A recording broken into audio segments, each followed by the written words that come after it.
भारत में एक महिला को फांसी होने वाली है, जिसका गुनाह है कि उसने अपने प्रेमी के साथ मिलकर अपने परिवार के 8 माह के मासूम समेत 7 लोगों की निर्मम तरीके से हत्या कर दी थी।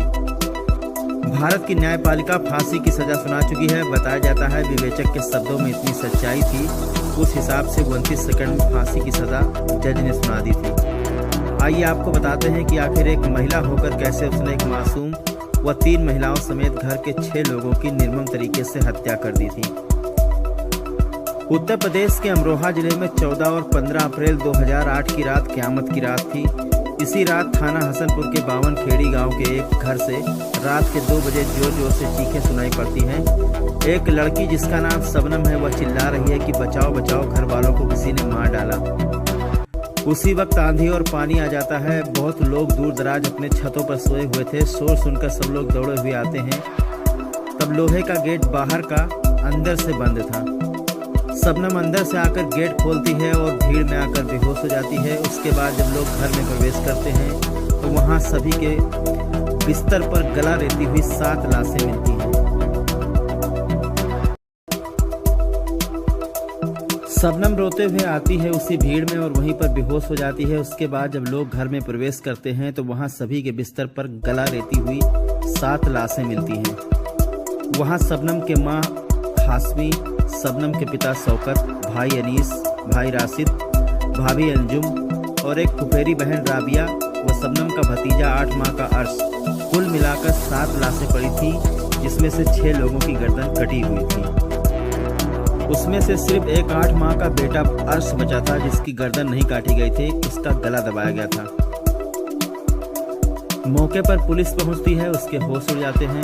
सुबह होती है, पूरे शहर में खबर आग की तरफ फैलती है। दोपहर होते होते हंगामा होने लगता है। लोग पुलिस को गालियां देते हैं, कानून व्यवस्था पर सवाल खड़ा करते हैं। मायावती की सरकार थी। घटनास्थल पर मायावती जी पहुंचती हैं और ताबड़तोड़ कई लोगों को सस्पेंड कर देती हैं।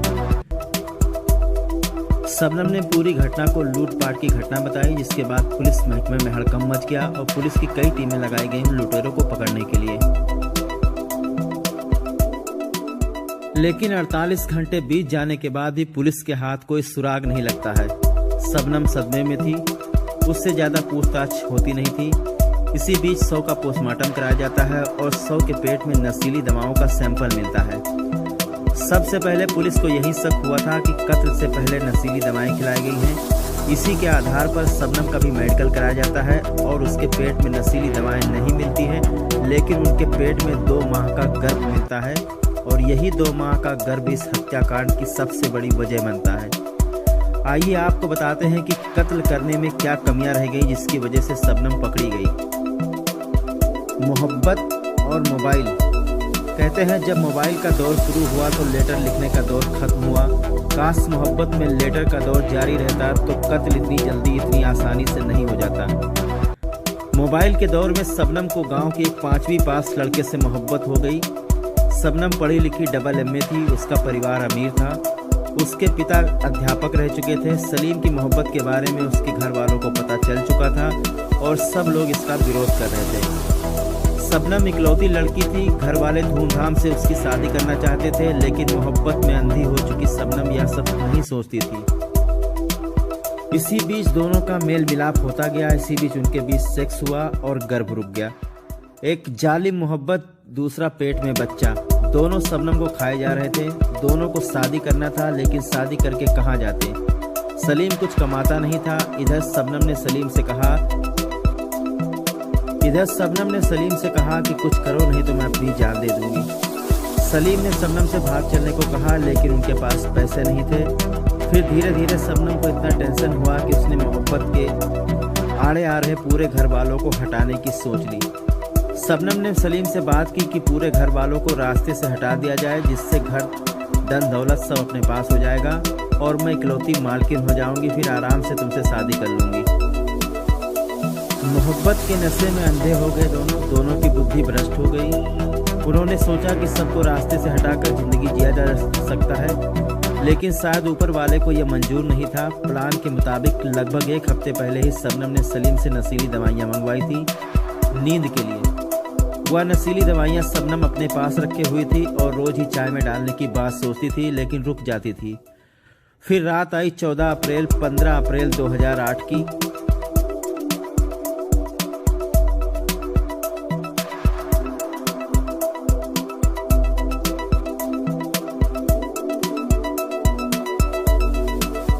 नशीली दवाइयाँ शबनम के पास थी और वो रोज चाय में डालने की सोचती थी, लेकिन रुक जाती थी।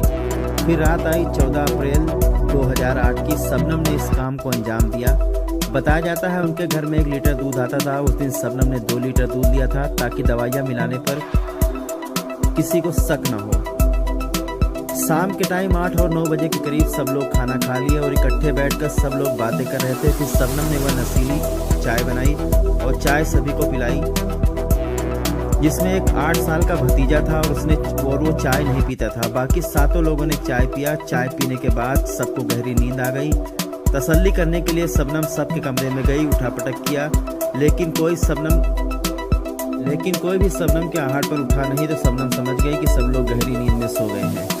रात के 11:30 बजे होंगे। शबनम ने सलीम को फ़ोन करके अपने घर बुलाया और कुल्हाड़ी लेकर आने को कहा। शबनम के दिमाग में ये योजना आई थी कि सबका गला काट करके इसको जो है एक लूट का मामला बताया जाएगा। यानी शबनम ने सोचा कि सबका गला काट करके सामान को बिखेर दिया जाएगा ताकि लोगों को लगेगा कि घर में लूटपाट हुई है।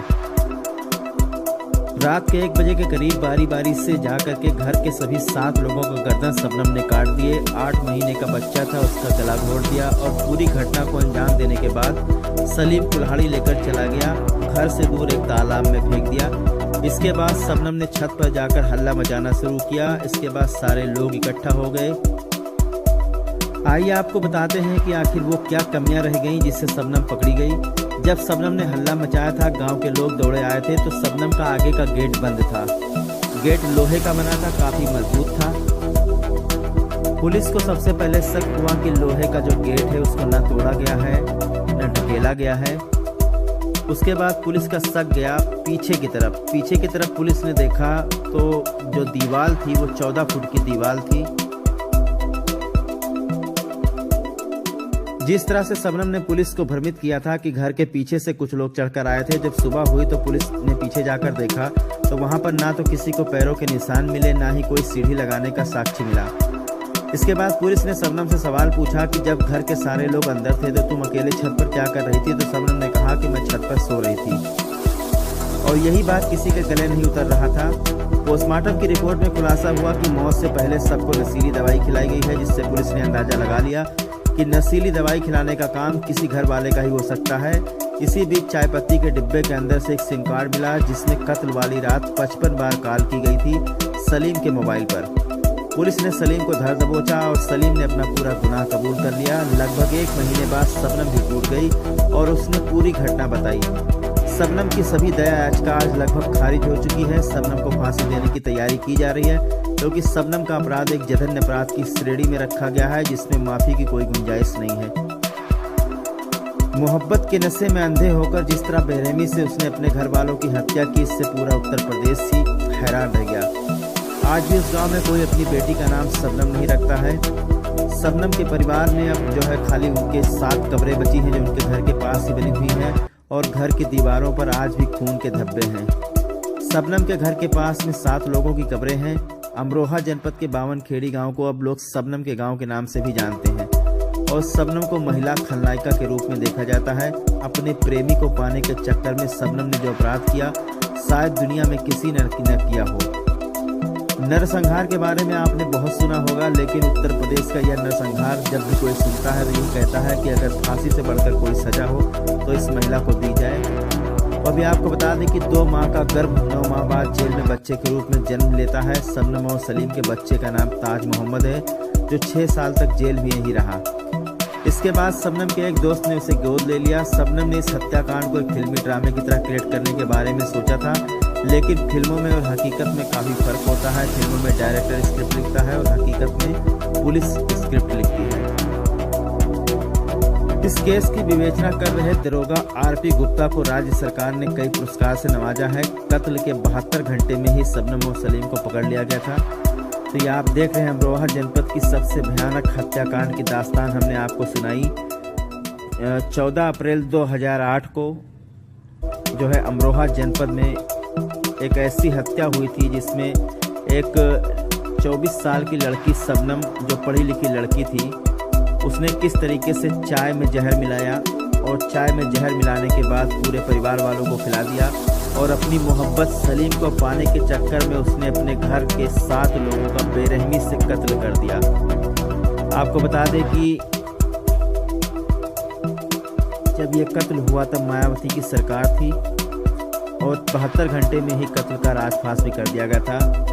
इस वीडियो में दिखाए गए सारे विजुअल जो है काल्पनिक हैं, इसका वास्तविक चीज़ से कोई लेना देना